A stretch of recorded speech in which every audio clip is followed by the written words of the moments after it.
নমস্কাৰ বন্ধুসকল, আজি আমি কথা পাতিম অসমৰ এগৰাকী আগশাৰীৰ অভিনেত্ৰীৰ ওপৰত, যিগৰাকী অভিনেত্ৰীয়ে নিজে এখন চিৰিয়েল কৰি থকাৰ উপৰিও নিজে এটা ইউটিউব চেনেল চলাই আছে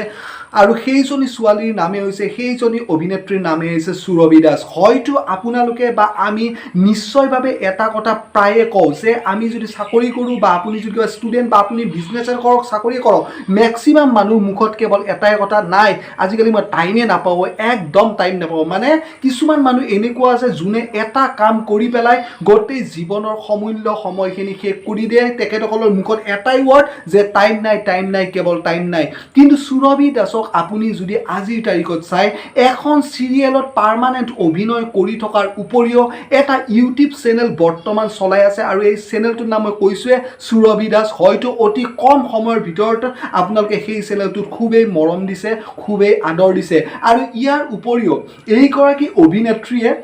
নিজৰ ইনষ্টাগ্ৰাম যিটো একাউণ্ট আছে, সেই ইনষ্টাগ্ৰাম একাউণ্টটোতে প্ৰায় মানে বেছিভাগ এক্টিভ হৈ থাকে আৰু নানা ধৰণৰ ৰিলছ ভিডিঅ' তেখেতে সেই চেনেলটোত বনাই থাকে। আপুনি ভাবক, এখন চিৰিয়েল কৰোঁতে, শ্বুটিং কৰোঁতে কিমান কষ্ট হয়। সেই কষ্টৰ মাজতো তেখেতে এটা ইউটিউব চেনেল চলাই থকাটো ইমান সহজ কথা নহয়। আৰু আপোনালোকে দেখিব তেখেতৰ ইউটিউব চেনেলটোত প্ৰায়ভাগ বেছিভাগ সময় তেখেত এক্টিভ হৈ থাকে। ভিডিঅ' এনেকুৱা নহয়, আমাৰে কেতিয়াবা এনেকুৱা হয় যে এটা ভিডিঅ' দি পেলাই আমি 1 মাহ 2 মাহলৈকে ভিডিঅ' নিদিওঁ, কাৰণ আমি নিজে চাগে মই চাগে নিজে টাইম মেনেজমেণ্ট কৰিব নাজানো। কিন্তু এইগৰাকী অভিনেত্ৰীয়ে আপুনি চাওক, নিজে চিৰিয়েল কৰাৰ উপৰিও, তাতো সময় দিয়াৰ উপৰিও এটা ইউটিউব চেনেল খুলি লৈছে। কাৰণ ইউটিউব চেনেল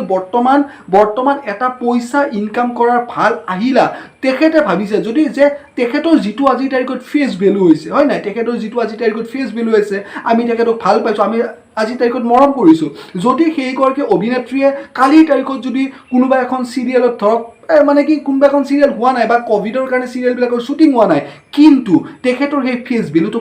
ক'ত কামত আহিব? তেখেতৰ সেই ফেচ ভেলুটো কাম আহিব ইউটিউবত। কাৰণ ইউটিউবটো যিমানে লকডাউন থাকক, যিমানে ক'ভিড থাকক,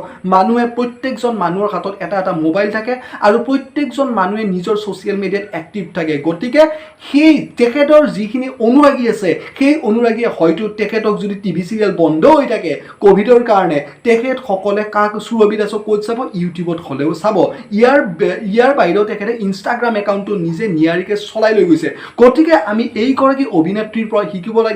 টাইম নাই বুলি কৈ থাকি লাভ নাই। টাইম মেনেজমেণ্ট কৰিব পৰাটো এটা আৰ্ট, আৰু বৰ্তমান টাইম মেনেজমেণ্ট চাগে বহুত মানুহে কৰিব নাজানে, ময়ো নাজানো। টাইম মেনেজমেণ্ট কৰিব পৰা এটা আৰ্ট, যিটো আৰ্ট আমি এই সুৰভি দাসৰ পৰা শিকিব লাগে। 2 নম্বৰ পইণ্ট হৈছে এই যিটো কথা কোৱাৰ যিটো ধৰণ। মই যিমানখিনি গম পাইছোঁ, সুৰভি দাস নলবাৰীৰ পৰা বিলং কৰে। নলবাৰীৰ মানুহৰ মেক্সিমাম, যিহেতু ময়ো নলবাৰী, কিন্তু মোৰ কথাটো আপোনালোকে কেতিয়াবা গম পাব যে নলবাৰীৰ কিবা এটা ঠেক থাকে। কিন্তু সুৰভি দাস এগৰাকী এনেকুৱা অভিনেত্ৰী যোনে কথা ক'লে আপুনি গমেই নাপাব যে তেখেতে নলবাৰীৰ পৰা বিলং কৰে। তেখেতৰ কথাৰ ঠেকত আপুনি গমেই নাপাব। সেইটো হৈছে কমিউনিকেশ্যন স্কিলছ। আপুনি নিজৰ কমিউনিকেশ্যন স্কিলছটো কেনেভাৱে আপুনি কি বুলি কয় ডেভেলপ কৰিব পাৰে। নিজৰ যিটো টোন আছে, লিখিত আৰু কথিত, কিছুমান মানুহে লিখিত ক'লেও কথিতৰ সেইটো শব্দটো তাত সোমাই থাকে, কিন্তু আপুনি লিখিতটো কিমান নিয়াৰিকৈ কৈছে। আৰু জানিব, এজন ব্যক্তিয়ে যদি অসমীয়া ভাষাটো লিখিত ক'লেও যদি আপুনি নিজৰ চাব, আপুনি বৰপেটাৰে হওক বা নলবাৰীৰে হওক, যদি আপোনাৰ কথাৰ যদি ঠেকটো যদি নাথাকে, তেতিয়াহ'লে আপুনি গম পাব যে প্ৰত্যেকটো ভাষা সেইগৰাকী নাৰী, সেইগৰাকী পুৰুষে যোনে কি নকওক মানে ধুনীয়াকৈ কয়। আৰু যোনে এটা ভাষা খুব ধুনীয়াকৈ ক'ব পাৰে, তেখেতৰ প্ৰত্যেকটো কাম নিয়াৰিকৈ কৰিব জানে। গতিকে এইটো বস্তু আমি তেখেতৰ পৰা শিকিব লাগে। 3rd পইণ্ট, তেখেতৰ হাঁহিটো আপুনি চাবচোন। সুৰভি দাস কিমান ধুনীয়া, কিমান দেখাত বেয়া, এইটো মই চাবই যোৱা নাই, কিন্তু মই যিমানখিনি তেখেতৰ কমেণ্ট পঢ়োঁ, এটা হাঁহিত প্ৰত্যেকজন অনুৰাগী বলিয়া হৈ যায়। প্ৰত্যেকজন এতিয়া বৰ্তমান ডেকা ল'ৰা ক্ৰাছ হৈ পৰিছে এই সুৰভি দাস। কিহৰ কাৰণে? কাৰণ তেখেতৰ হাঁহিটো নিভাঁজ হাঁহি, যিটো হাঁহিত কোনো কৃত্ৰিমতা লুকাই নাথাকে, যিটো হাঁহি মুখেদি হাঁহি নহয়, সেই হাঁহিটো অন্তৰৰ পৰা। আপোনালোকে আৰু এটা বস্তু বস্তু মন কৰিব কিছুমানে হাঁহে কিন্তু এই হাঁহাটো কেনেকুৱা আপুনি গম পাব যে সেই হাঁহিটো মানে হাঁহু বুলি হাঁহিছে সেই হাঁহিটোত কৃত্ৰিমতা আছে কিন্তু সুৰভি দাসৰ যিটো হাঁহি মানে সেই হাঁহিটো মনৰ ফালৰ পৰা হাঁহিছে মনত কোনো তাৰমানে লেতেৰা চেতেৰা নাই আৰু মনত কোনো কাৰো প্ৰতি বেয়া ভাৱ নাই সেই হাঁহিটো খোল্লা হাঁহি আৰু এই হাঁহিটোৰ ফলতে আজিৰ তাৰিখত যথেষ্টখিনি ডেকা ল'ৰা ইমপ্ৰেছ হৈ গৈছে আপুনি প্ৰায়ে দেখিব যে বৰ্তমান ক্ৰাছ হৈ পৰিছে আমাৰ মৰমৰ সুৰভি দাস গতিকে এই তিনিটা পইণ্ট আৰু ইয়াৰ উপৰিও ক'ব লাগিব তেখেতৰ যিটো ড্ৰেছআপৰ যিটো শালীনতা আমাৰ অসমীয়া ছোৱালী কিছুমানৰ মেইন যিটো পৰিচয়টো ক'ত থাকে যে সেইজনী ছোৱালীয়ে আমাৰ অসমীয়া যিটো সংস্কৃতি আছে সেই সংস্কৃতিটো ধুনীয়া কৰি বজাই ৰাখিব পাৰিছে নে পাৰা নাই আমাৰ অসমীয়া সংস্কৃতিটো পুৰুষসকলৰো এটা মানে কি দায়িত্ব থাকে যাতে আমাৰ অসমীয়া সংস্কৃতিটো আৰু আমি আগুৱাই লৈ যাওঁ কিন্তু নাৰী যেহেতু মাতৃসুলভ কাৰণ আমি প্ৰত্যেকজন ল'ৰাই হওক ছোৱালী হওক ক'ৰ পৰা জন্ম লাভ কৰিছোঁ এগৰাকী নাৰীৰ পৰা জন্ম লাভ কৰিছোঁ গতিকে নাৰী এজনীৰ মই ভাবোঁ পুৰুষ আৰু নাৰীৰ সমান পৰিমাণে মানে কি সেইটো থাকে দায়িত্ব থাকে নিজৰ সংস্কৃতিটো আগবঢ়াই লৈ যোৱা কিন্তু মহিলা এগৰাকীৰ ওচৰত বেছি দায়িত্ব থকা বুলি ভাবোঁ আমাৰ অসমীয়া সংস্কৃতিটো আগুৱাই লৈ যোৱা কাৰণ আমাৰ অসমীয়া সংস্কৃতিৰ যিখিনি ড্ৰেছআপ আছে যিখিনি সাজপাৰ আছে সেইখিনি সাজপাৰ বাহিৰৰ দেশত আমাৰ যুৱতীবিলাকক ইয়াৰ কাৰণে সন্মান কৰা যায় কাৰণ আমাৰ ড্ৰেছআপৰ মৰ্যাদাটো আজিৰ তাৰিখত অসমীয়া কিছুমান মহিলাই বহুদূৰ আগুৱাই লৈ গৈছে গতিকে অসমীয়া সংস্কৃতিৰ যিখিনি সাজপাৰ আছে সেই সাজপাৰখিনি যথেষ্ট পৰিমাণে আগুৱাই লৈ গৈছে ছ'চিয়েল মিডিয়া ইনফ্লুৱেঞ্চাৰ হিচাপে যথেষ্টখিনি দাঙি ধৰিছে সুৰভি দাসে আৰু এই 4টা পইণ্টৰ কাৰণে মই ভাবোঁ সুৰভি দাসৰ যথেষ্টখিনি কোৱালিটি আছে আগন্তুক পৰ্যায়ত ভগৱানৰ ওচৰত মই প্ৰাৰ্থনা কৰিছোঁ তেখেত যাতে আৰু বহুত দূৰ আগুৱাই যাওক তেখেতৰ এই নিভাঁজ হাঁহিটোৰ জৰিয়তে আৰু ধুনীয়া চিৰিয়েল কৰি যাওক আৰু ক'ভিড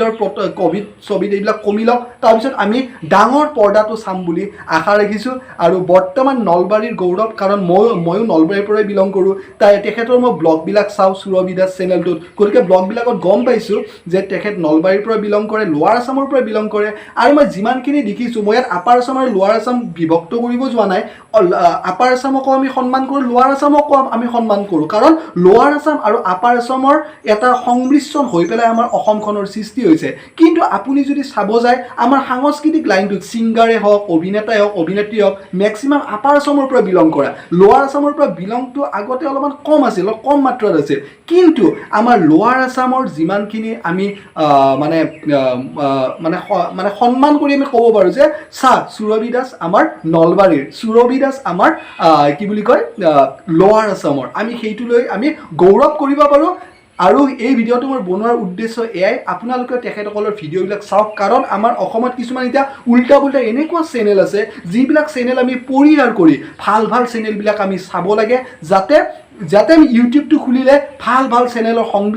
সংমিশ্ৰণ পাওঁ আৰু যাতে অসমৰ ইউটিউব জগতখন মিলিলে কিবা এটা ভাল লাগে চাওক এইবিলাকে হৈছে আমাৰ অসমৰ ইউটিউব ক্ৰিয়েটৰ এইবিলাকে হৈছে অসমৰ ইউটিউবাৰ গতিকে সেইটোৱে সুৰভি দাস আগুৱাই যাওক ভগৱানৰ ওচৰত প্ৰাৰ্থনা কৰিছোঁ আৰু আপোনালোকে মোৰ ছাবস্ক্ৰাইবাৰ যিখিনি আছে হয়তো আপোনালোকে তেখেতক চিনি পায় আৰু কোনোবাই যদি আজিৰ তাৰিখত চোৱা নাই তেখেতৰ চেনেলটো প্লিজ অনুৰোধ কৰিছোঁ